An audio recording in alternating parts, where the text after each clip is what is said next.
Good morning, afternoon, evening, wherever you are.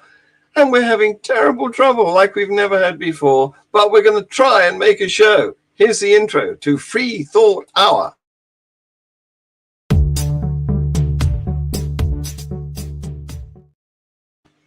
And of course, it's Tercia's joining me. And doesn't she look nice tonight? She is.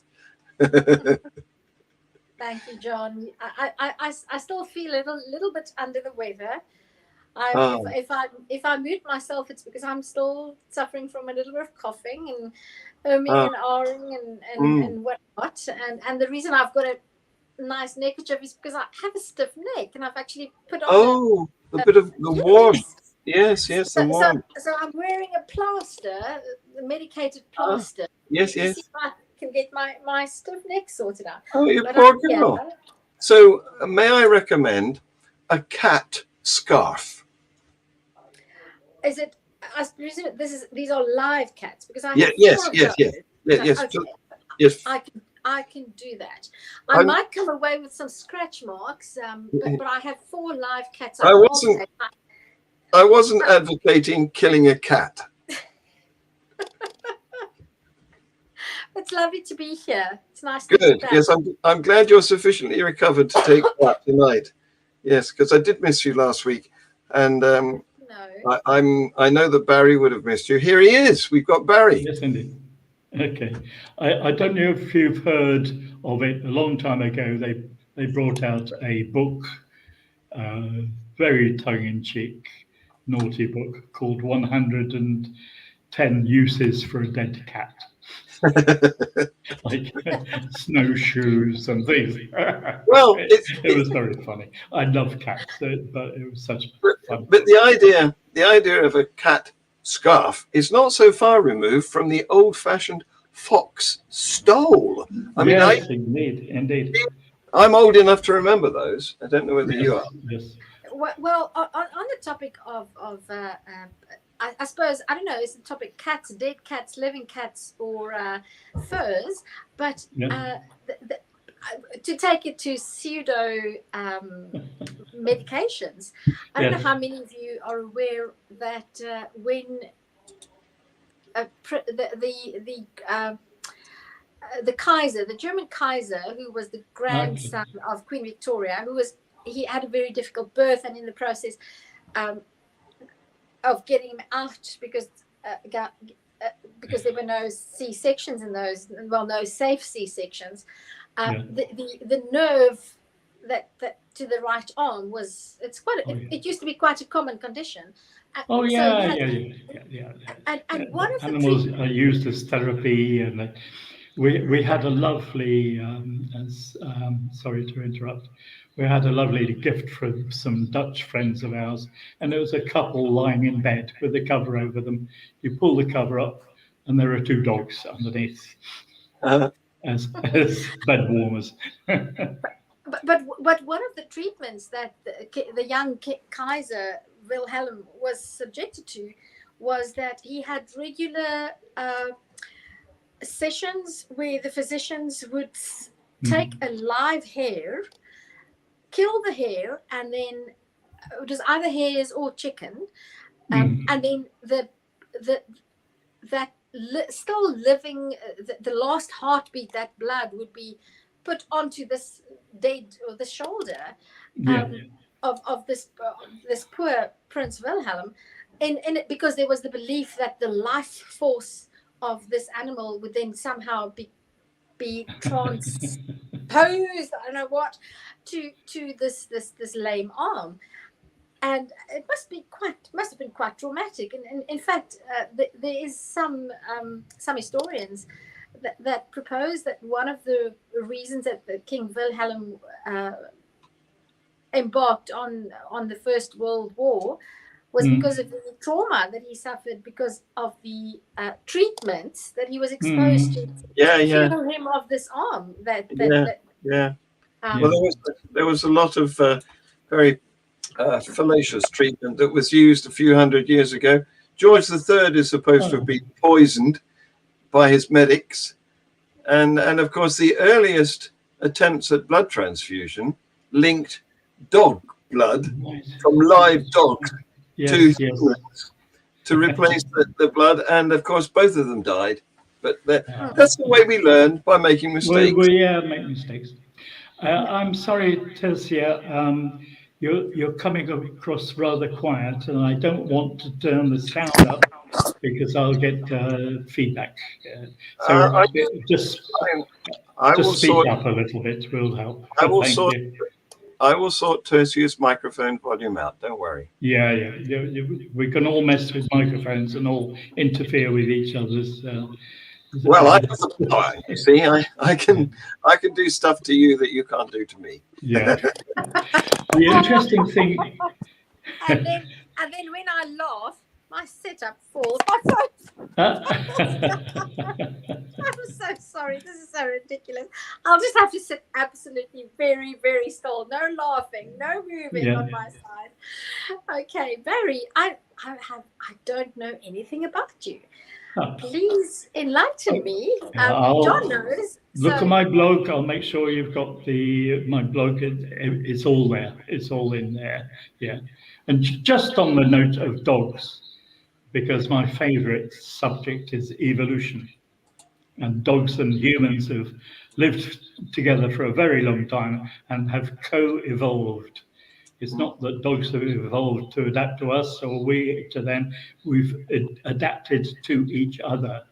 And dogs have learned to defend us, to find food for us, to detect danger that we can no longer detect. They're very highly tuned to smells and sound and so forth. So we have lost abilities and the dogs have gained them. So we have lived with dogs for at least 10,000 years, at least, probably a lot more. On the topic of pets, so there are 2 dogs living on my premises, and I love them dearly, but they don't come into my house. They are my children's dogs. I prefer cats. I have 4 cats. They're awful though. They're not cuddly cats. I want to exchange them. So if anybody knows a cuddly cat. But on the topic of evolution, on Netflix, there's a series that I'm watching at the moment. I think it's 2 or 3 episodes, Inside the Mind of a Cat. And what they've found is that the research about cats and humans is lagging a little bit behind the research about dogs and humans. But what they have is that have been kept as pets to humans for about 9,000 years as well. In fact, the oldest cat skeleton that was found with a human skeleton was dated to about 9,000 years ago, and it was on the island of Crete. But what they found, that is really interesting, and this links to evolution, is that cats, Japanese cats, so cats that live in Japan, and cats from the USA have already evolved to respond differently to humans, because in Japan, most cats are kept indoors. They don't ever go outside, and they only have human contact with their owners. Whereas in America, the cats are more free to go outside, and they have contact with more people. And they've actually proven with research that Japanese cats have a different ways of acculturating to humans than American cats. Oh, you're right. I mean, that's evolution, because it could be enculturation as much as the evolution, but yes, certainly, yes. So there we are. We've done cats. And dogs.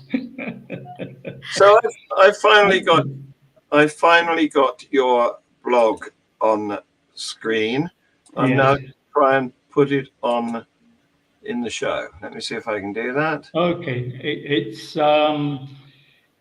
certain parts are well organized. The rest is just a mess of articles that badly need being put together in a coherent form. But you Oh, can actually go into any of those links, and they're so interlinked. You can go from one place to another and go wherever you like and explore whatever you like within okay. Well, the link. Yeah. okay. Well, So, Barry, what is your opinion of the term evolutionist?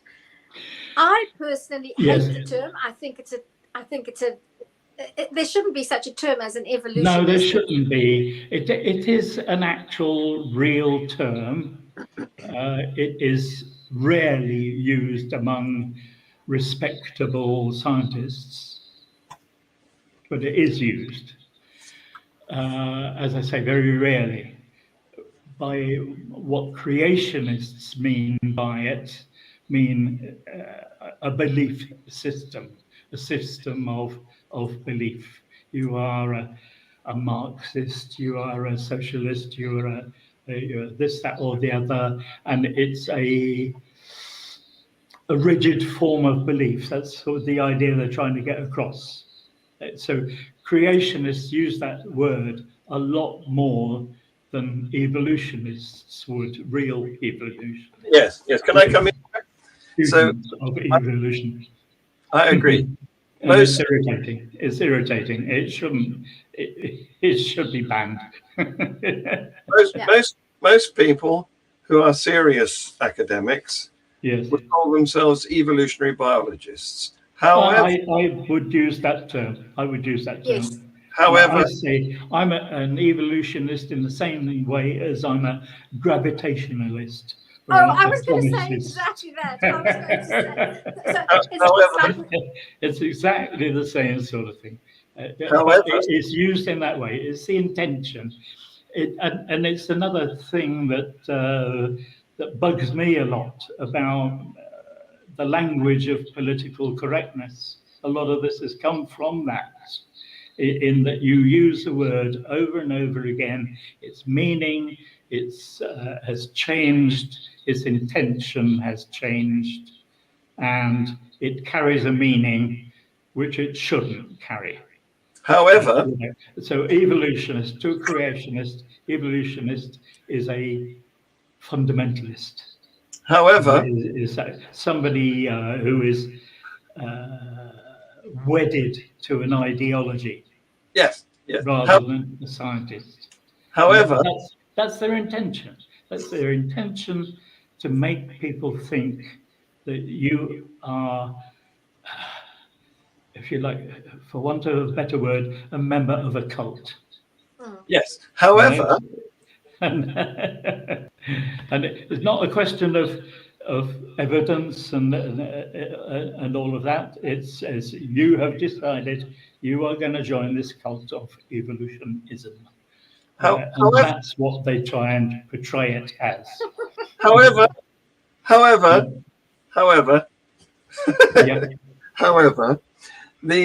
there is a school of thought in science field of enterprise that says it's no different from geologist, and we should adopt it. Well, exactly, but nobody makes a big deal out of that. I expect some However, young Earth creationists we call it that, but however, I would argue that there's no such thing as geologism. No. Because it's not an ideology, and so the derivation is different. And you're right. Yeah. The way creationists use it is to imply that we have a belief and a faith in a contentious subject area. Yes. That's not the case. Ideology. There is no alternative to evolution. Yes. There's only one. And also, they use it in terms of any science that contradicts their scriptural understanding. Yes. So geology is evolutionist. The Big Bang Theory is evolutionist, even though it was introduced by a priest.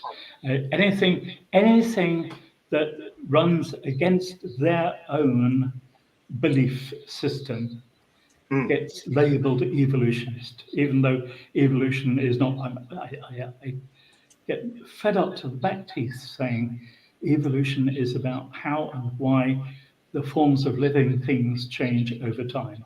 It's not even about where they came from. Who cares where they came from? Once you've got life, it sets about evolving, and by means that we know and understand. And I want to. Yeah. So Barry, I have no idea whether you're religious or not, and if you are, which brand of religion. The one thing that's always sorry. Yeah. Okay. I'm quite happy to talk about that. I'm quite happy to talk about that. The reason I'd love to hear, but the one thing that boggles my mind is that when I was religious, which is the greatest part of my life, I had no problem accepting evolution, because if God is almighty, why can't he create by means of evolution?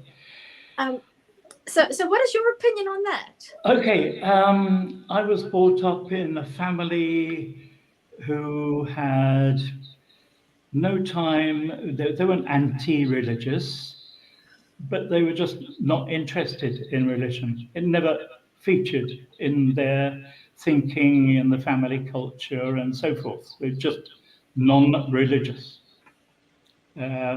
We went to church because everybody else did when it was a marriage, a christening, a marriage, or a death. And that was it. You just went along with everybody else. And when I started, never taught about evolution at school. Only picked up a few odd bits and pieces and pretty half-baked bits and pieces from here and there. But it was when I went to a Church of England founded college in Canterbury, Kent, next door to the Archbishop of Canterbury, the chief bishop of the Church of England. And everyone there, nobody there had any problems whatsoever with evolution. Now, I've written about this again in my blog. They used to take us on field trips to Darwin's Down House. Mm-hmm. They did courses on, basic courses on evolution, but they weren't anti-evolution in any way whatsoever, even though they were practicing Christians. And they never pushed evolution upon me. They never even pushed religion upon me. I had my own interests. I had my own subjects to, particularly mathematics and education were the subjects I was involved with. And that's I did liberal studies, and included in that was studies of a set book was called 19th Century and the discovery of change. And a large part of that was to do with Darwin. And as I say, we went along to Down House, Darwin's residence, saw his laboratories and heard about his theories and so on. They had no idea, no problems whatsoever.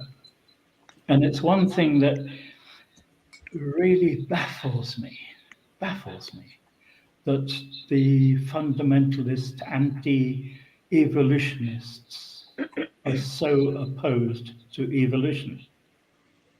I mean, if you read Genesis, Genesis says God made the world in such a way that it could create life. And life begins when evolution begins, when you get life. So it doesn't really matter how life started. It could have been an invisible magic man using his juju who conjured life into its existence. Makes the one not jot of difference to evolutionary theory. So I think I understand why the fundamentalists have to fight evolution, and it's about the view of the Bible. the view that the Bible is the infallible Word of God, Right. that makes it necessary for fundamentalists to not accept evolution. Right. And for that matter, it makes it necessary for them to accept or to not accept that the sun is the center of our universe or our cosmos. No, not cosmos, of our universe. It also makes it very difficult for some fundamentalists to accept that the earth is round. Because the view that the Bible is the inerrant Word of God means that if God created the species, the animals, the species in 6 days, you either have to accept that and then disregard all science that proves the opposite, or you have to accept that the Bible is not infallible. And I do have sympathy with fundamentalists. Yes. Because the thing is, it's one thing to not accept that the Bible is not infallible. That's one thing. What gets really problematic, though, is what criteria do you use to decide which parts are infallible and which parts are not? How do you decide what is metaphor and what is not? And that is the dilemma. You rub some brains together. It's brain cells. That's the dilemma of biblical inerrantism. And I have massive appreciation for that, because branches of faith like Roman Catholicism and like the Church of England, they're very comfortable with the Bible as metaphor. That's why a Roman Catholic priest, Lemaitre, came up with the idea. They have no problem with modern cosmological. A huge number of avowed Christians who have no problem. Yes, with because they are perfectly fine to live in this dualistic world where some parts of the Bible are metaphorical and some parts are not. They never investigate the criteria by which they decide. No, but that takes knowledge, and it takes hard thinking and research, and it takes the. But it also. It takes the idea that it's possible that these people were not right about everything they wrote down, you know? And I can understand to a certain extent how people struggle with that. But what I can't understand is how much they struggle with the vast amount of excellent evidence that shows that they were mistaken, that they were wrong. But Barry, don't you think that humanity's greatest challenge is to accept that and to acknowledge to ourselves that we were wrong? I really do think that is humanity's greatest struggle. It takes a lot of courage, emotional and intellectual courage. And I think most people just don't have the gumption to do that. And I don't know what your political leanings are. John, we've never discussed politics on Free Thought Hour. We haven't deliberately steered away from it, I think. But I watched the Kamala Harris Donald Trump debate, and the Trump phenomenon is something that has fascinated me since it baffling. reared its ugly head. And the only conclusion that I can come to is that as humans, we have fallen into the trap of attaching a great deal of our identity to what we believe, and who we follow. Exactly. And the more you've invested in in following somebody and believing somebody. Yeah, yeah. The harder it gets to acknowledge to yourself To overcome that. Yeah, yeah. I was wrong. It Yeah. feels as One of the, if I be permitted to say, one of the main things that concerns me and interests me about evolution is human evolution, how we came to be as we are. And if you look at our most recent earlier ancestors, Homo sapiens as well as earlier species, we used to live in small bands, very small bands. And there's the expression, the big man. There was the one that everyone looked up to and followed. He knew the way to do things. Everyone followed the way he did things. And we lived in very small groups. We very rarely met anyone else of other groups. And we are now in a situation where we are, I don't know, 8 billion now, something 7 or 8 billion people. Yep. Where evolution has equipped us to live in groups of 20 to 100 people. We could cope with that. We don't know how to deal with the situation that we're in at the moment. We are not living in what evolutionary psychologists call the environment of evolutionary adaptation. We spend most of our lives in very small, isolated groups.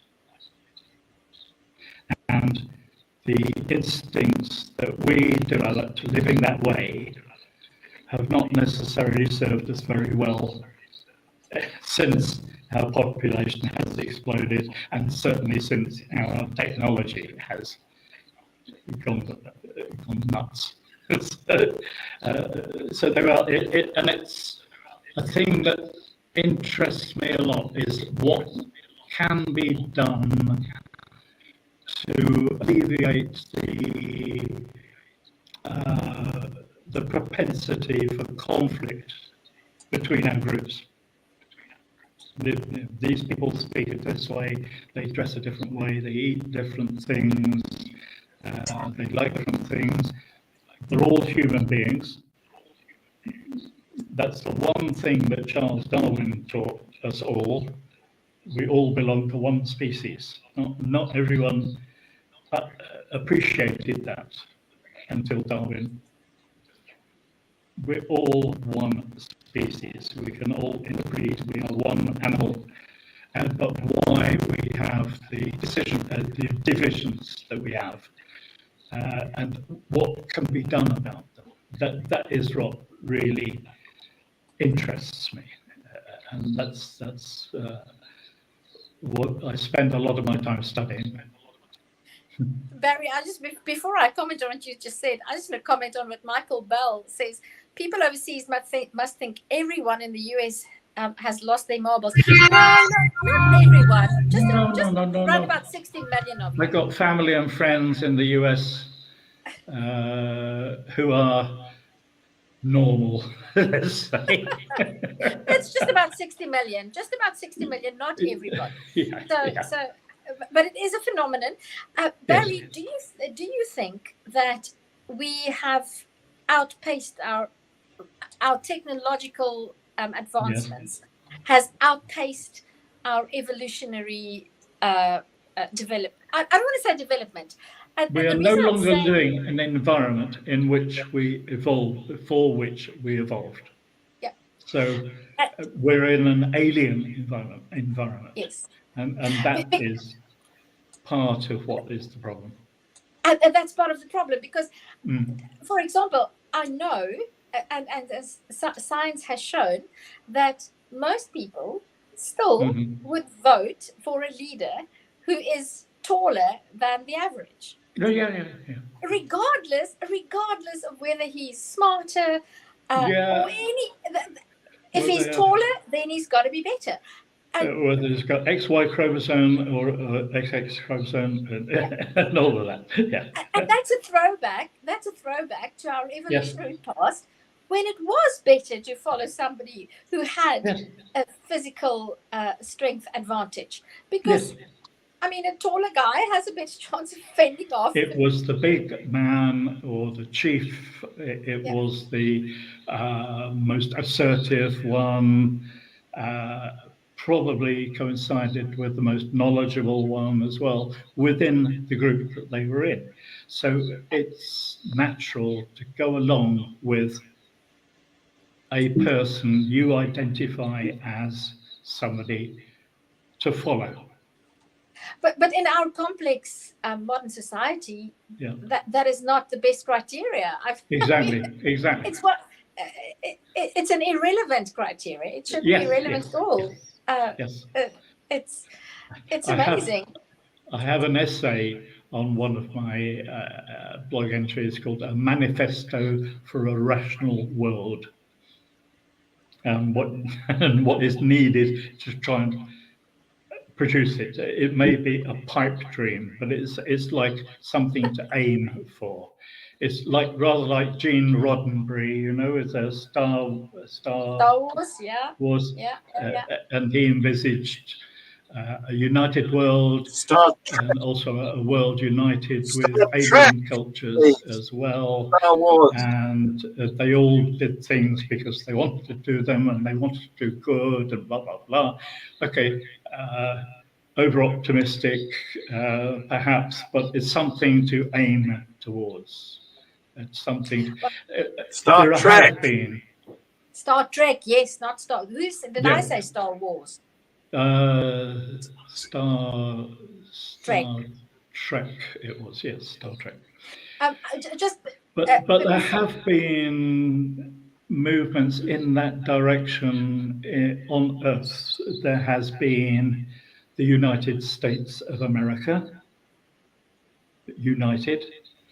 There has been the European Union, which put an end to two horrible wars. Wars are coming back again.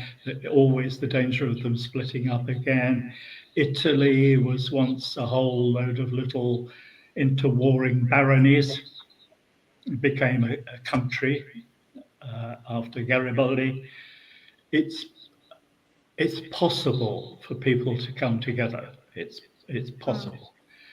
It's also very easy for them to fall out. That's unfortunate thing.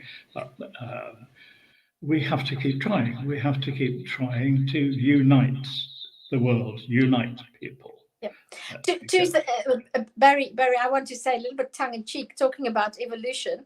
I'm about 1.6 meters. That's my height, which I have to say is the average height of females in South Africa, and absolutely. Evolution played no role in me choosing to marry a man who is 6'6". So I'm the last person who can say anything. But that was subconscious. Have a DNA test. What's your DNA for your stature, and what's the DNA for his? Yes, I just, as I said, you know, people follow leaders who are taller. I thought, yeah, shit, did I marry because of his height? Was it one of the factors? How would I know? But then I want to just draw attention to one of our viewers, Peter D. Fisher, who I think has an extremely valid point. He says, the problem is that we ask the wrong question. We want to know what it is to be human when we should really be asking what it is to be this kind of animal. And I think one of the greatest harms that religion has done is that the moment we elevated humans to a species above the rest. Different, above us. I have several books by Frans de Waal. I loved Frans de Waal. He was brilliant. A Dutch primatologist. Unfortunately, he died just a couple of years ago. But he spent his lifetime. He died earlier this year, in fact. Earlier this year, I can't quite remember exactly when. But I loved his books. and he spent most of his life studying chimpanzees and their behavior and relating it to our behavior, because they are, those and bonobo chimps are our closest relations. We can learn from them. We're different. We're different species after all, but we must have a lot of similarities. And he has brought those out. And there's one called Chimpanzee Politics, where how it works. It's different. The hierarchies are different than humans, but you can see that sort of politics in play in those animals. And to say that, oh, they are all just animals and we are not animals, that means we can't learn anything from them. We can learn from all other animals. We're all related to all of them. There's something we can learn from every species. And the moment we elevated ourselves to this we're not animals, we lost knowledge about ourselves, because now we don't view ourselves as we are, which is we are a very biological species. Yes, we have many attributes that are very different from other species, including of which I think our ability to tell stories and to verbalize ideas. I think that is the one distinguishing characteristic that we have. But in almost all respects, we are just biological animals. Yes. And if we lose that, we lose a lot of understanding of our own selves. Where does hatred come from? Where does love come from? Where evil, jealousy, rivalry for status, competing for mates, and etc. And they are all there in other animals. And so there is stuff to learn from them. And if we don't consider ourselves as animals, we won't learn. If you were to meet a die-hard creationist, what would you, and you had 10 minutes, what would your prime evidence for evolution be to present to that person? I am from England. I now live in France. There are very, very few creationists in England or in France, even though in the Anglophone countries there tend to be more creationists, but mostly America, some in Australia, some in Northern Ireland, and so on. South Africa has a fair number. The one subject which is that creationists have no answer to, and it is why I made it a special study in my blog. It mostly consists of information on it, is the question of endogenous retroviruses. Now, these are HIV, for example, is a retrovirus. Retro in that it invades your cell of your body, converts its genome from RNA to DNA, and then inserts its DNA, the copy, into your DNA. So along comes your cell, and innocently it just says, oh, here's some DNA, I'll copy it. I'll copy it just like I copy everything else. And what happens is that it creates more retroviruses. That's what it's designed to do. Now, HIV isn't endogenous. An endogenous one means a virus that can enter your genome. So it can enter a germ or sperm cell. And from there on, an example? it can be inherited. What would be an example of that? Guess how many remnants of endogenous retroviruses there are in the human genome? 200,000. Over the history of our life, some are just fragments, some are split and lost. They don't function anymore. If they did function, we wouldn't survive. They don't work. The only way they can get into the next generation is by normal reproduction, by being copied and copied and copied again as you reproduce, normal reproduction. But they are harmless in a way because they are damaged.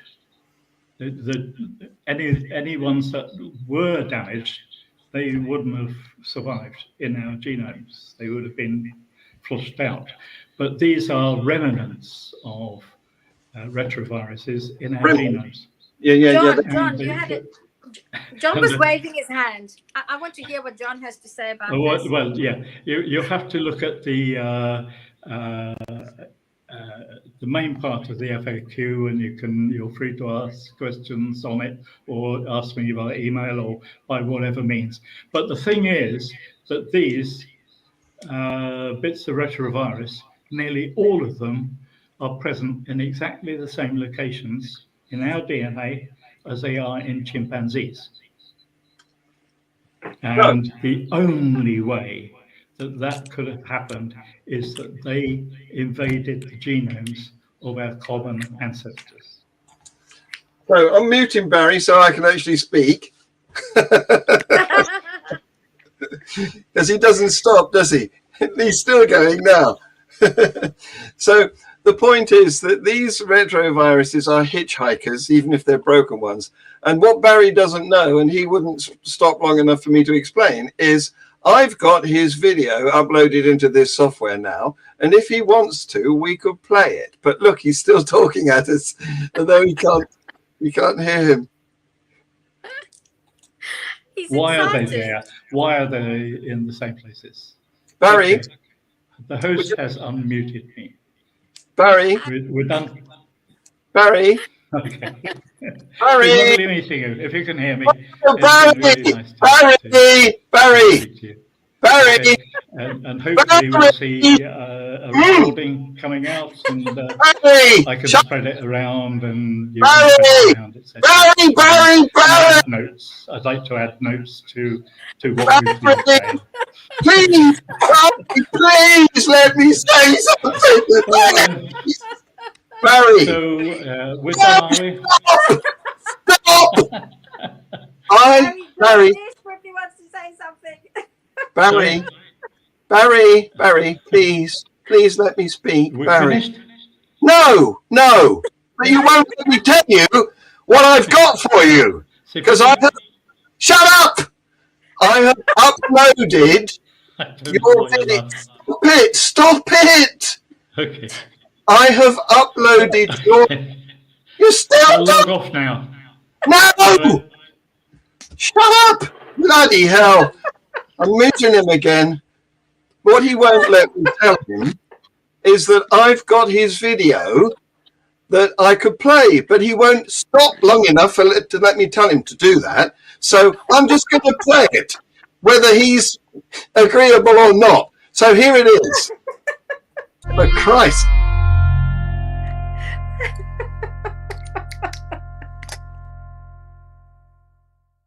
By the year AD 802-701, humanity has evolved into two separate species, the Eloi and the Morlocks. The Eloi live a life of ease on the surface, while the Morlocks live underground, tending machinery and providing for the Eloi. Having nothing they need to do, the Eloi have slowly become like cattle, smaller than modern humans with subhuman intelligence. All they do is feed, play, and mate. When one of them, Weena, falls into a river, none of the other Eloi help her. She is rescued instead by the Time Traveller. Every so often the Morlocks capture individual Eloi for food, and because this typically happens on moonless nights, the Eloi are terrified of darkness. How would we prove that the Eloi and the Morlocks had indeed both descended from modern humans? Well, we have signatures in our DNA that were written by retroviruses. They put their DNA into the DNA of our cells to fool them into making new retroviruses. Sometimes a retrovirus puts its DNA into the DNA of an egg or sperm cell. When this happens, it becomes heritable. You can inherit it from your parents and pass it down to your offspring. These heritable bits of viral DNA are called ERVs, endogenous retroviruses. Fortunately, they no longer fully perform their original functions, otherwise humans would be extinct. The signature of any endogenous retrovirus is that it can be found in exactly the same place in the DNA of every single one of your nuclear cells, every cell with a nucleus, which is most of them. The viral DNA ends up in the same place because it, along with all the rest of your DNA, is copied from the DNA of the original single cell you started out as.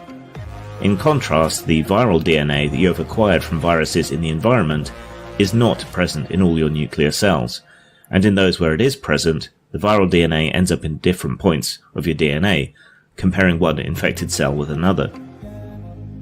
To recap, viral DNA in the same place in the DNA of every cell means that it is inherited. Viral DNA in different places, in only some of your cells, means that you have caught a virus from the environment. Now, if we find that all the Eloi have the same viral DNA as us, in every cell, in exactly the same place as us, we know that they must have inherited it from us, and therefore, we are their ancestors. The same goes for the Morlocks. The same viral DNA in the same places in every cell means that the Morlocks also descend from us. Note that we do not even need to look at our own DNA. If we find the same viral DNA in the same places in the DNA of every cell of every Eloi and Morlock, they have to have had common ancestors, from which they inherited it. Us. Bear this in mind when this series mentions not Eloi and Morlocks, but humans and chimpanzees.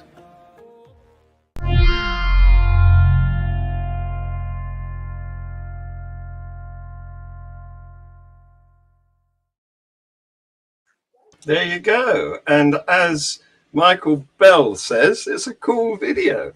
It's a brilliant video. Where's Barry? Has he left? No, he's gone. I'm sorry, Barry, but you wouldn't let us even play your video.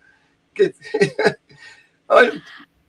is the worst case of verbal diarrhea I've ever met. You know what? I think, John, we have to get Barry on again. And I think what we need to perhaps do is perhaps not do it live, but do a rehearsal and where we can record it so that we can say, because in Barry is so knowledgeable and he's so excited. And he's such a monologuer. That too. But you know, and having a conversation via StreamYard, via the internet, can be really challenging. And maybe this is a good time. I never planned to say this, but with my family, my mom and dad, sometimes they watch our shows, and it's very instructive because they always give criticism. They always and as a you know, I'm almost 52, and my folks are in their 70s. But you know, you remain a child whether you are 50 or 15. Well, some of us do. Some of us keep our inquiring mind and wish to continue to learn throughout life. Others of us prefer to opt out of society, wear a pair of slippers, learn to smoke a pipe, and watch daytime TV. Even those, in the eyes of their parents, as long as the parents are alive, they are still a child in the eyes of their parents. And what I'm actually trying to say is that my father will often say, "You interrupt the guests, or you interrupt John," and then the only answer I can give is, yes, sometimes I do interrupt, but because this is not a normal conversation where you have immediate cues, immediate feedback, there's a slight lag. Even if it's on a good day, if we have a very good connection, it's a second, and that means that you have to sort of get into the habit of communicating in a different way. And it took me quite a while, and not everybody is used to that. It takes time to get used to that. And we do have a good connection at the moment, so there's almost no lag. But even when there is almost no lag, it still is a different mode of communication. And the other thing is, on the topic of interrupting or not interrupting, even in a face-to-face conversation, how to interrupt so that it's not rude is not very easy. You have to sort of come to an agreement beforehand and say, all right, when you say, sometimes you need to interrupt, because if you don't interrupt, you won't have time to say or ask a question or ask for clarification. Exactly. And that's a really difficult thing to do. Yes. Well, my turn? Okay. Your turn. Yes. Yeah, thank you. Interrupting is part of normal discourse. So we both do it. We have to do it. Otherwise, What's that? An interruption? You're having gravity trouble a lot, aren't you, today? So I am. What you need is a big piece of blue tack and stick your phone on a wall. Okay? I normally I'm at home, and then this is not an issue, but I'm sitting on the bed in my mom's spare bedroom. That's why I'm having this problem tonight. Not an ideal situation. Yeah. No, but let me go on. Let me finish my theme here, because if you don't interrupt, you lose the track of the issue that you wanted to respond to. The river of conversation has gone. It's moved on. There's been 2 or 3 more issues that you wanted to respond to. You've forgotten what the first one was. So interrupting is an important part of conversation. And as you say, it's difficult to learn how to do it without disagreement. And I think I had... And without... Yeah, I think I had a disagreement with Barry. I don't think he and I are not made for each other. Put it like that. But I will try remember to make amends, because I was fascinated by what he was saying. So I'll definitely try to. Well, I've got a confession. I have a confession to make. When I put you and him side by side on the screen, I buggered off and got myself another beer from downstairs. I left you to it. I knew that. I left you to it. Yeah. So. Oh well. I was dying to ask him about Robert Sapolsky. I'd love to know what he thinks about Robert Sapolsky and whether we have free will. Maybe Barry and I should have a conversation about free will. Good luck with that. Yes, you'd have to wait for it. Unfortunately, he doesn't seem to need to breathe.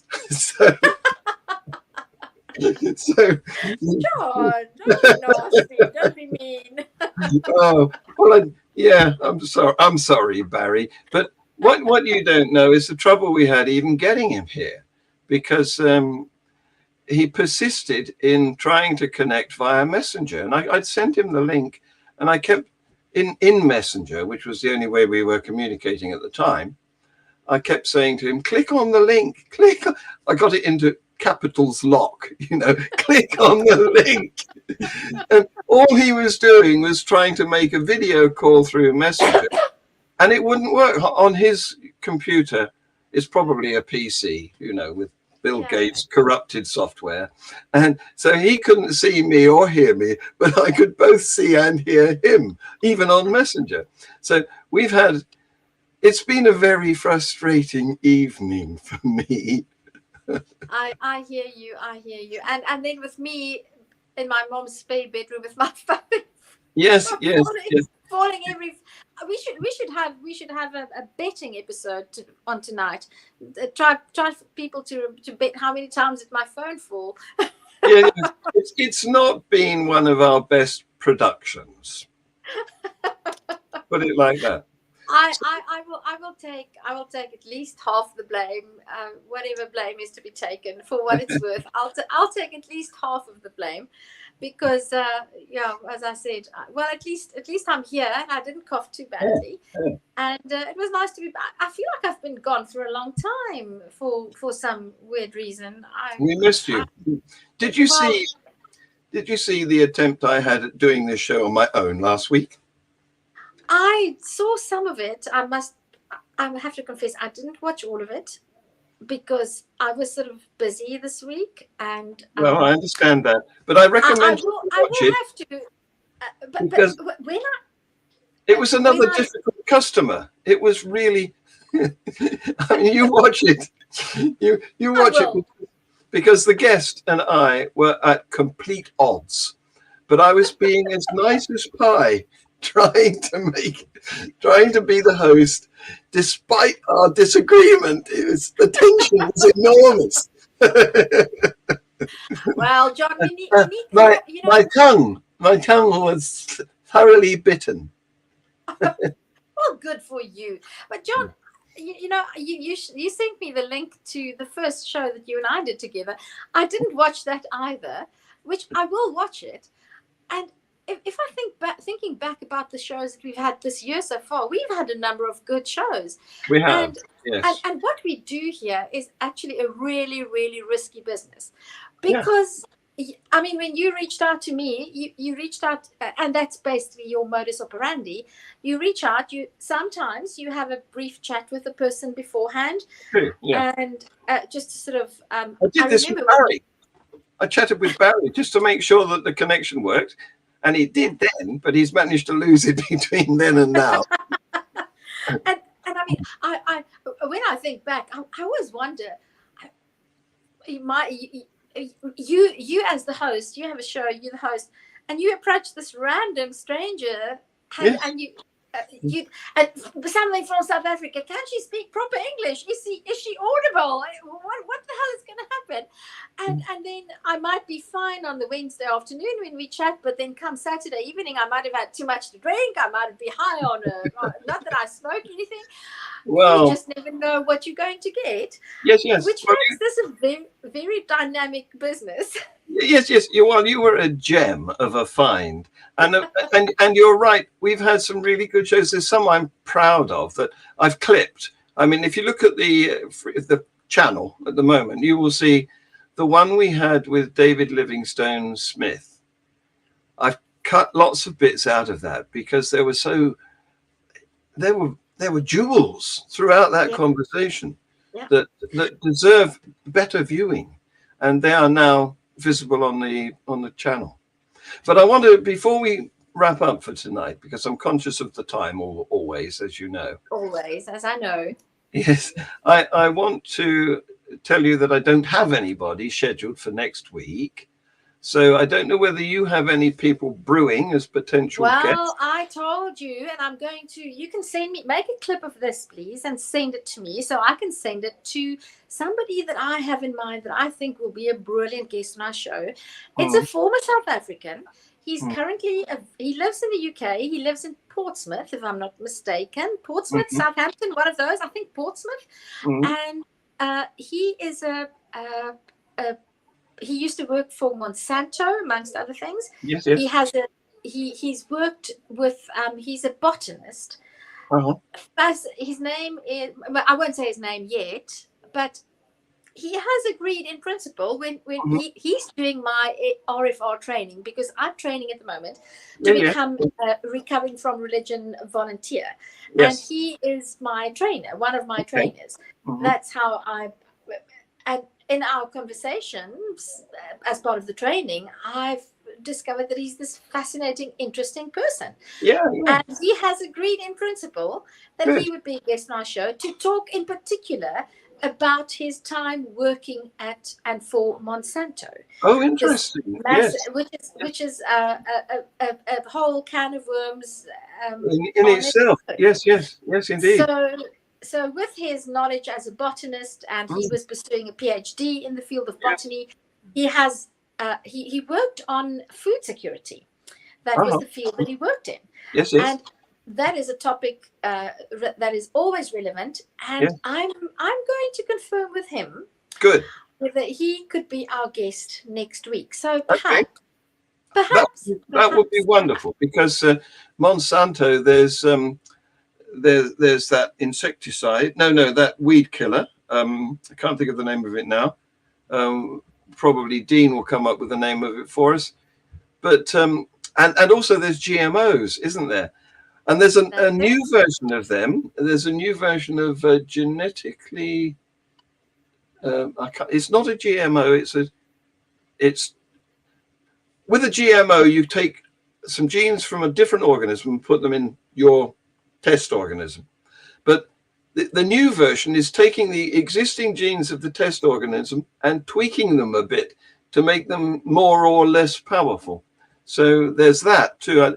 I'd love to talk to him. And whichever of those two ports you mentioned, I've got a connection with, because I did my first degree in Portsmouth and my second degree at Southampton University. There you have it. Well, he's currently working. He's pursuing his, I don't know how many qualification. He's now working training to be a counselor. With all his knowledge of botany and the hard sciences, he's now into the soft sciences. Or maybe the hard sciences is helping people to help themselves. Maybe that's the hardest. Maybe that is the hardest science of all. Maybe it's talking about hard science and soft sciences and miscellaneous. You're applying hard differently there, because of course in relation to the sciences, it means whether they're empirical or not. That's but it. You're using it to mean whether it's difficult or not. I'm trying to be punny, John. I'm trying to be punny, okay? Punny? What's punny? Punny. Punny. P-U-N. Punny. Not funny, punny. Punny, not panny, punny. Yeah. Yes, gotcha. yes. Well, John, as always, it was lovely to be here. And yes, hopefully, indeed.